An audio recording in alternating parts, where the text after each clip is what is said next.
बरोबर या विषयावर बोलायचं म्हणजे शिवाजी तरी पण मी सर्व विद्यार्थिनींना या ठिकाणी जे काय मेडल मिळाले त्यांना शुभेच्छा देतो आणि पुढील वाटचालीस मनापासून खूप खूप शुभेच्छा देतो. ज्यांना मिळालं नाही त्यांना देखील पुढील वाटचालीस शुभेच्छा देतो. खरं तर दशरथ भाऊचं काम अतिशय निस्वार्थपणे काम या ठिकाणी करणारा एक आपल्याला मोहोळ तालुक्यामध्ये एक चांगला व्यक्ती म्हणून त्या ठिकाणी त्यांचं नाव या मोहोळ तालुक्यामध्ये आहे. खरं तर अशी मुलं घडवणं म्हणजे तालुक्यामध्ये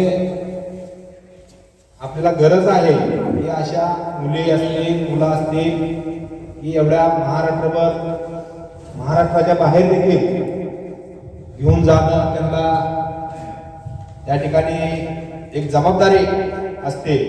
आणि दशरथ भाऊ ज्यावेळेस अशी मुलं एखाद्या आई वडील तुमच्या विश्वासावर सोडत असतात त्यावेळेस खरं तर लय मोठी जबाबदारी आपली असते आणि ती तुम्ही पार पाडता याचा अभिमान आम्हाला खरं तर आहे.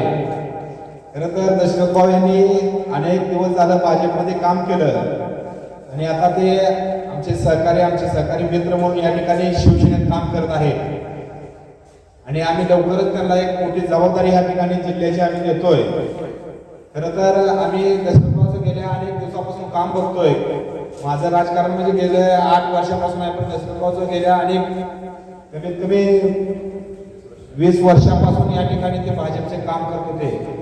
परंतु काय त्या गोष्टीमुळे काय तालुक्यातील राजकीय घडामोडीमुळे त्यांनी निर्णय आपला त्या ठिकाणी घेतला आणि शिवसेनेमध्ये एकनाथ शिंदे साहेबांच्या नेतृत्वाखाली काम करण्याचा एक त्यांनी मनामध्ये ध्येय ठरवलं आणि परवा एकनाथ शिंदे साहेबांच्या हस्ते ठाण्यामध्ये त्यांचा प्रवेश झाला.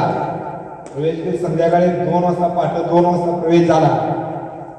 खरं तर त्यांना त्यांच्या या सर्व विद्यार्थ्यांना मी मनापासून एक शिवसेनेचा जिल्हा प्रमुख म्हणून मी शुभेच्छा देतो आणि सर्वांना पुढील वाटचाल शुभेच्छा देतो. माझे 2 शब्द संपवतो. जय हिंद, जय महाराष्ट्र.